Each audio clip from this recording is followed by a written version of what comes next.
শুরুতেই সংবাদ শিরোনাম।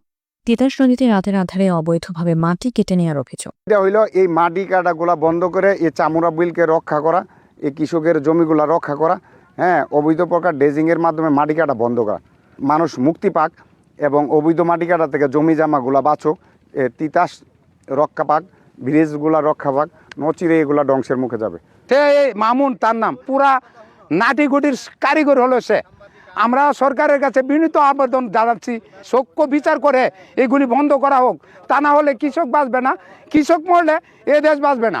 কারণ কৃষক এই দেশের অর্থনৈতিক মূল চালিকা চালাচ্ছেন। কৃষক বাঁচে তাহলে দেশ বাঁচবে। এইটা কাটার ফলে এই দিকটা যেই সুড়ঙ্গটা হচ্ছে, এই সুড়ঙ্গটায় আমাদের এই বিলটা পুরো জমিগুলা নষ্ট হচ্ছে।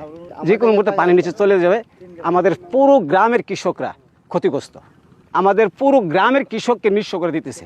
আমরা সরকারের কাছে এইটুকু আবেদন করব, কারা বন্ধ করো হোক এবং আমাদের কৃষককে বাঁচানো হোক। ব্রাহ্মণবাড়িয়া নিউজ, সংবাদে সারাক্ষণ। ব্রাহ্মণবাড়িয়া তিতাস নদীতে রাতের আধারে এক শ্রেণীর অসাধু ব্যক্তিদের মাধ্যমে অবৈধভাবে মাটি কেটে নেওয়ার অভিযোগ উঠেছে। প্রতিদিন রাতের বেলায় সদর উপজেলার বাসুদেব ইউনিয়নস্থ উজানিশার আহরন্ত গ্রামের তিতাস নদীর পালের জমি ও সরকারি পতিত জমি হতে অবৈধভাবে ড্রেজার ও ভেকুর মাধ্যমে এই মাটি উত্তোলন করিতেছে চক্রটি। এতে এলাকার কৃষকরা নানা সমস্যার সম্মুখীন হচ্ছে। বিষয়টি নিয়ে কৃষকরা জেলা প্রশাসক ও সদর উপজেলা নির্বাহী কর্মকর্তার কাছে এলাকাবাসীর পক্ষে লিখিতভাবে অভিযোগ দিয়েছেন উজানিশারের আব্দুল হাশিমের ছেলে কালন মিয়া পিন্টু।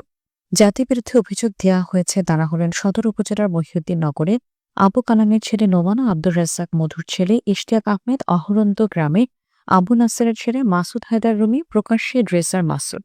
ভুক্তভোগীরা জানান, গত কিছুদিন ধরে সদর উপজেলার বাসুদেব ইউনিয়নস্থ উজানিশার আহরন্ত গ্রামে তিতাস নদীর পালের জমি ও সরকারি পতিত জমি হতে অবৈধভাবে ড্রেসার ও ভেকুর মাধ্যমে এই মাটি উত্তোলন করছে চক্রটি।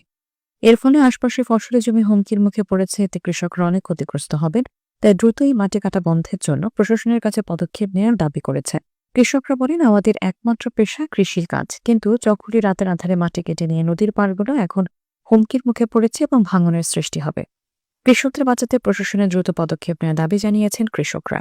সম্প্রতি এই মাটি উত্তোলন না করার জন্য ফেসবুকে ভিডিও করে স্ট্যাটাস দেয়ায়ও চক্রটি এক কৃষককে নানাভাবে হুমকি দিয়েছে।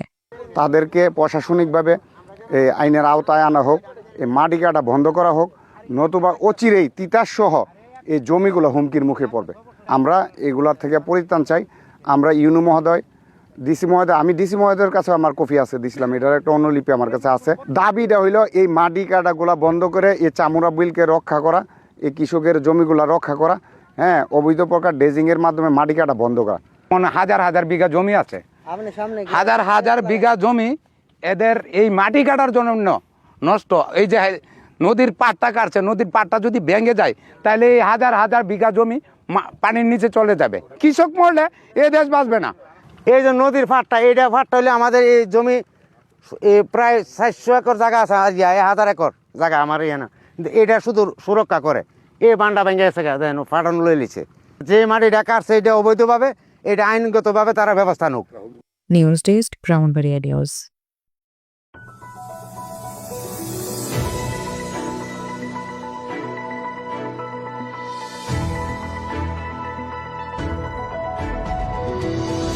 ব্রাহ্মণবাড়িয়া নিউজ, সংবাদে সারাক্ষণ।